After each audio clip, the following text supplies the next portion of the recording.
Okay, welcome back. I thought this time we could take a couple minutes and do something a little more funsies. I found a little competition, I guess you might say. Who pronounces these words better? The United States? Yay! Or Great Britain? Yay! Um, because I'm from here, but I like there. So, um, anyway, um, let's check out some of these words. I know that there have been some times that I'd be watching something British and it would take me a minute to figure out what they were talking about, like aubergines and what's that?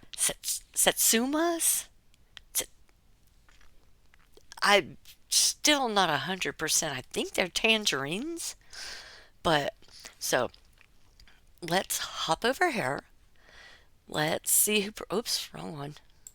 Let's see who pronounces what, like what? All right. Jabba, Jabba, But Jabba, yeah, Jabba. Fascinating. When accents Jabba's what more or they less say in the agree on how movie. to say something, it's usually only geeks like me who find the pronunciation interesting. But when accents differ, folks start wondering why. Some are convinced that one pronunciation is right, generally their own, and No. others are wrong. This seems to be especially the case when the variable word comes from another Especially language, being from like the these. South. So, whose Jaguar, pronunciation pasta, is better? homage, How would we Nike. decide? Let's get into that right now. When a word is borrowed, as we say, from another language, speakers don't generally try to pronounce it as a perfect clone of the original. Often we've never even heard it pronounced in the original language. Typically, we pronounce a loan word with the sounds of our own language. So the question becomes, which of our own sounds should we use? The most common approach is to nativize the word, by which I mean pronouncing it like similar words that are domestic to our own language, especially words that have a similar spelling. Across languages, there are countless examples of nativized borrowings. Spanish, for example, borrowed the word Jersey and simply pronounces it the way those letters are pronounced in Spanish, Jersey. Russian doesn't have an H sound, and there's an Really? established tradition of using Russian G instead. So, Gary Porter. Japanese Oh. doesn't have consonant combinations like these. So, to make a word Japanese, extra vowels get added. マクドナルド、And famously, Oh. Coca-Cola is converted into actual Chinese words, meaning very roughly tasty happiness. 可口可乐，可口可乐。English has Okay. been nativizing foreign words for centuries. Most English vocabulary is from other languages, and it hasn't generally been a priority to keep the pronunciations like A those lot in of the them just original have languages. Latin Choice, origins. arrive, and develop came from French, but don't sound French, nor does Des Moines or any of the Versailles located in the US, or Bewley in Hampshire. Wait, okay. So I always thought that Des Moines looked like it was spelled weird when I was a kid. Um, However, he said that second one, I called that Versailles. And I don't know the third word. England. But he said Status and Versailles? premium don't sound like Latin. Amarillo. Wait, wait. I gotta go back here for just a second. Because Status and status, depending on the context I use it in, could be pronounced status or status. Because there's some words that it's the same word, but depending on the context it's used in, I'll say it differently. Like route. Well, if you're delivering mail, then that's a route. But if you're driving on the highway, then it's Route 66. It's a Route 44 drink, and a Route 66 is the highway. This is why American sucks. premium don't sound like Latin. Amarillo and San Pedro don't sound like Spanish. Ah, that's because Chaos Amarillo is actually supposed to be pronounced Amarillo. I'm sorry if I don't do that quite correctly. and Nike don't sound like Greek, still less Nike. IKEA Okay, doesn't of course, chaos is a Greek word. Sorry, sometimes it staggers me how much mythology's been killed off. Sound like Swedish, and we don't bother copying the German sh in Einstein. But things can change over time, and sometimes words get denativized, changed back into something more like the original language. This word used to be fully Milan. nativized, Millen, Wait. like Macmillan, as in Shakespeare's.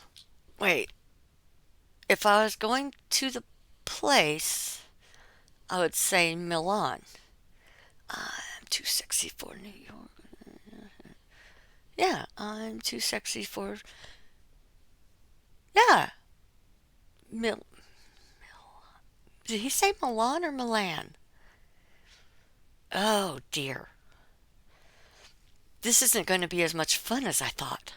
Was Millen thrust from Milan? But in more modern English, we put the stress where it is in Italian, on the second syllable. I say Milan.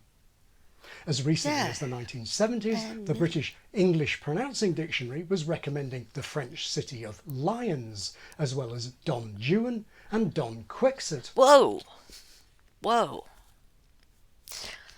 Okay, I'd probably do the first one wrong, but Don Juan is a name that, well, I don't know, maybe a lot of people don't, but I encounter that name on a regular basis. And who doesn't know Don Quixote? He thought okay, look. Can we go back to actually teaching stuff in school? And here's what sucks. Here's what really sucks. I was not a good student at all. I know Don Quixote. I know the windmills, all that. I know Don Juan. Even if you don't make them read the books, could you at least make them watch one of the countless movies? Please? There's the, if you don't want to read Don Quixote, find The Man of La Mancha with John Lithgow and the guy from Who Framed Roger Rabbit. He was in Unleashed with Jet Li. Bob Hoskins. That one, good movie. Enjoyed it very much. Oh, wow. Nowadays, Brits generally say something more like Leon, Don Juan, and Don Quixote. American pronunciation guides from the 1940s and 50s tell us that this word is homage, nativized like hostage. But if you're paying homage to something, denativize it, turning it into homage or something between the two. Yeah, you and pay younger Brits are now copying this. So this is hard. Accents can differ in how they say should have done math words. instead. Or maybe disagree would be a better word. Some Americans find it funny, even bizarre, that Brits nativize Jaguar and Nicaragua. Oh, okay. I knew the Jaguar one, but the other one, Nicaragua,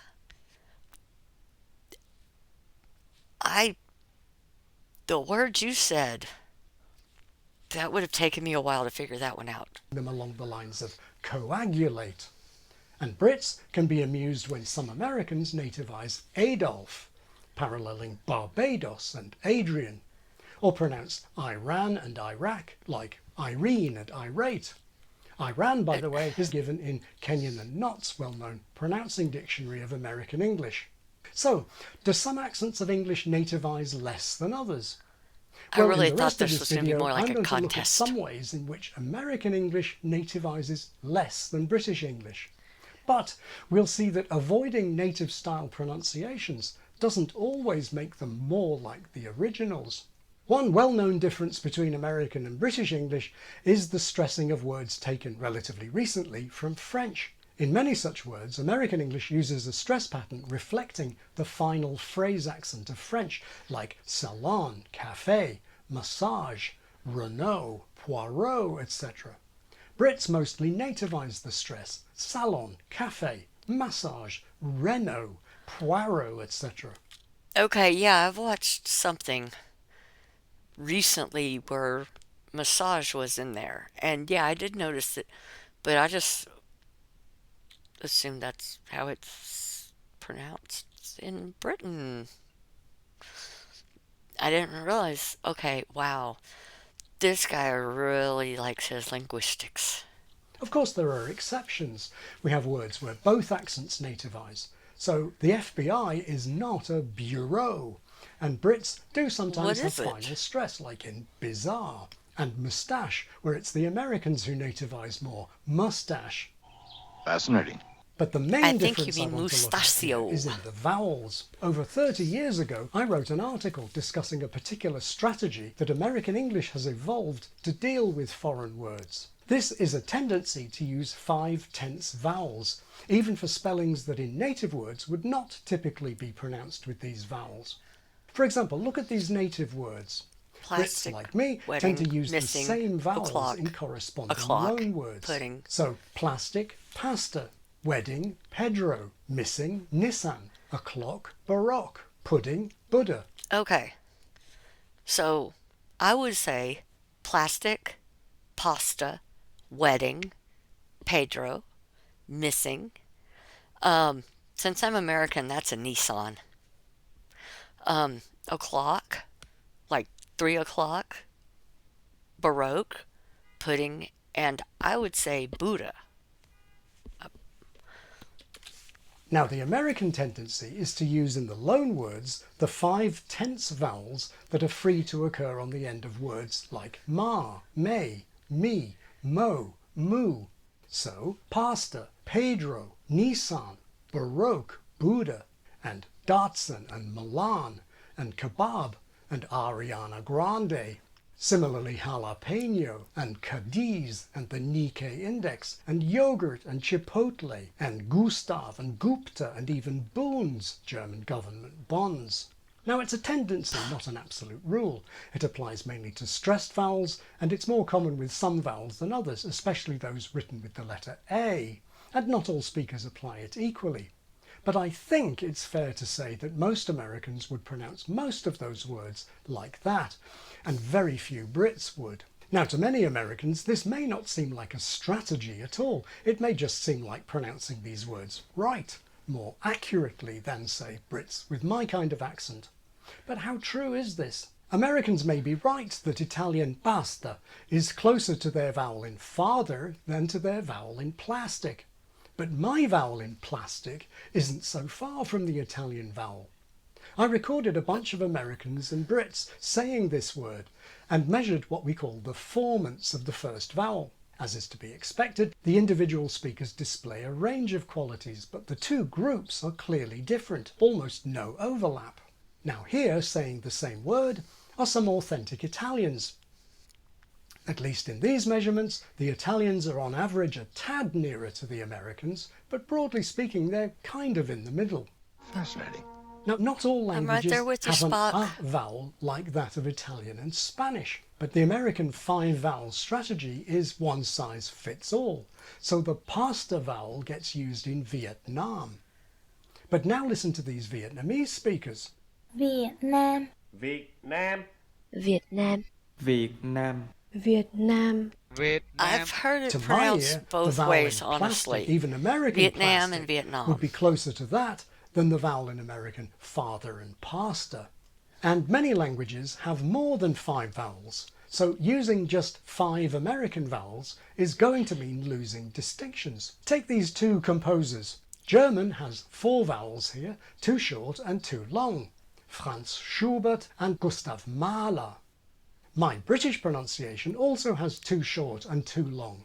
Franz Schubert and Gustav Mahler. But if you put the same American vowel into Franz and Mahler, and the same American vowel into Schubert and Gustav, you've obliterated the contrast. You've also made It's them the same sound with French horrible. Baroque and Renault, which have different vowels. The American one-size-fits-all strategy puts the same vowel in both Baroque and Renault. And many speakers use it for a third French vowel, as in Macron. President Macron, Mrs. Macron.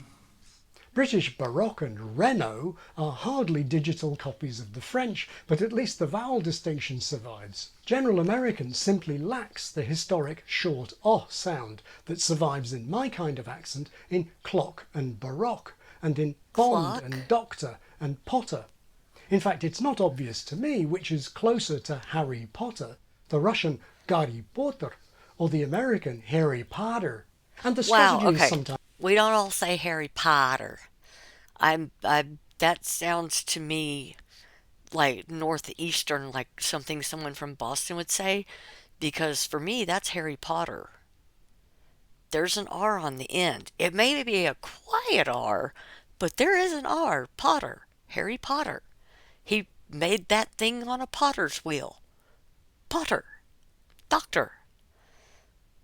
Some of it, I greatly overestimated the amount of fun that was going to be in this video, and now I'm in it, so I gotta finish it. used inconsistently, even within a word. Take jaguar. It starts completely nativized, like in jagged, and halfway through it does a sharp turn, denativizes and becomes Spanish, or Italian as in LaGuardia. The word is actually from Portuguese, Esse é um jaguar. Esse é um jaguar. so we might have expected American jaguar, especially considering Americans' fondness for giving loanwords final stress and the consonant je, regardless y'all of the put an original extra language, whole syllable as in in it. Maharaja, Xi Jinping, and Parmesan. Xi Jinping. Xi Jinping. Xi Jinping. Now, if my old article is right, and the American five-vowel strategy or tendency is real, how and why did it arise? And is it a good thing? A major factor surely is America's melting pot culture and the need to cope with a mass of foreign words. A glance at the end credits of American films or TV shows reveals a smorgasbord or smorgasbord of family names from around the world. Many Americans have to deal with this variety in their daily lives. So a general strategy is efficient, and a strategy that signals foreignness by being distinct from domestic pronunciations is, so to speak, phonetically woke. It shows you're making an effort. A fascinating cultural development. And the prototypical foreign language in the US is, of course, Spanish. When America declared independence, most of the present USA was Spanish, and today over 40 million Americans use Spanish at home. So the prototypical foreign vowel system has 5 vowels. Now, thanks to the loss of the Potter vowel, General American lacks the neat set of 5 short or checked vowels that survive in southern Britain and Australia, but Gen Am does have those 5 tense free vowels, as in ma, me, mo, mu, which map nicely onto the 5 vowels of both spelling and Spanish. Britain, by contrast, isn't a melting pot to anything like the same degree. British end credits present a much narrower diet. I like that you're The using foreign Doctor language Who. that Brits are most familiar with is French, and French, like English, has a large and complex vowel French system. is very The hard for result is that my Brits are more likely embouchure to do to the form. usual thing with foreign words, which is to nativize them, or else to be relatively ad hoc and inconsistent. Brits certainly aren't immersed in Spanish. The only place here with a Spanish name that I can think of off the top of my head is Trafalgar Square. Let me know if I'm forgetting others. Little wonder that this online questioner had no idea why Americans would put a W in jaguar. And Mexican cuisine is still a relative novelty here. Jack, over to you. You do this jalapeno, Yes, brother. yes, jalapeno. Right, used to make chipolates, is that what it says? Yeah. So, whose pronunciation is better? Do you think it's ignorant or lazy to nativize? With the pepper? Okay, some people do say jalapeno, and honestly, when they say that, I think that they're fucking with me. The easiest way to remember how to pronounce that is because it's going to hurt your mouth, so it's jalapeno. Just jalapeno. Jalapeno. But I understand, I mean, because, yeah, me looking at some words that have foreign origins are difficult, to say the least, especially like I said with like French. My mouth does not want to form French properly, So, basically, when I had to learn some French, which all I can do now is remember how to ask to go to the bathroom, and unless you point, I'm not going to have any idea what the answer is. And to be honest, I learned the phrase from Better Off Dead, and I believe it was "Pardon, où sont les toilettes?" But I just I parrot is what I do when I'm having to speak something that's foreign, is I try to parrot the way that I'd heard it. I don't know why I felt like that was necessary As words information. like jaguar and jalapeno, or to half nativize them like jaguar? Do you think the five-vowel strategy is ingenious in a melting pot culture? Or is it just imposing pseudo-Spanish on everyone? Or maybe you don't believe this strategy exists at all. I'd love to know what you think. Certainly for a pronunciation geek like me, all these pronunciations are... Don't say it's fascinating. No. But it is interesting. Okay, well, I was certainly not expecting that to be some sort of linguistics lesson. I actually thought it was going to be like, here's this word. Now we'll have an American say it. Now we'll have a British person say it. Now we'll see what the actual pronunciation is. That's what I thought I was getting into, but it's not. So, when I said we were going to have some fun there at the beginning, I lied. Don't you feel deceived? I do. Um, if you made it this far, bless your heart, because I almost stopped. When I realized how deep I was, I almost stopped, y'all. Um, but yeah, if you don't know what somebody's saying, sound it out, figure it out, ask them to point to what they're talking about so you can figure out, you know. But I do love the Jaguar one because I love to hear British people say that one. And yeah, I'm weird. Oh well, what you gonna do about it? Nothing. Well, I mean, I guess you could leave me a comment. That would be mean. And I'm not trying to be mean, so don't be mean. Y'all have a great day, and hopefully you come back. Bye.